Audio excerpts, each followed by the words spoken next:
as the flooding evacuations in Falmouth are bringing back memories of the flood of '97.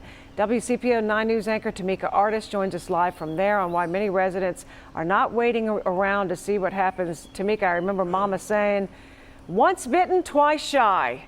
These folks learned it the hard way a long time ago.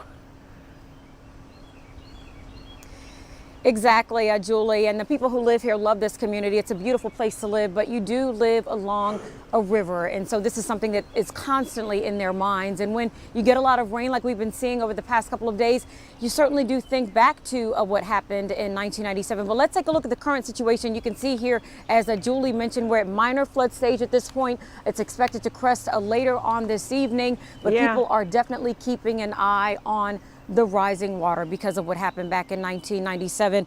That is when the waters rose 20 feet past flood stage, if you can imagine that, all the way up to 52 feet. And officials say that people back then had very little warning that this was even going to happen. 5 people lost their lives. So people on the west side of town, they were told to leave. Fast forwarding to today, and people immediately began collecting their appliances, their clothes, anything they could, and they evacuated. Homeowner Angela GILLISPIE talked with her. She watched her property drown last night, but thankfully her and her family are now in a safe place on higher ground.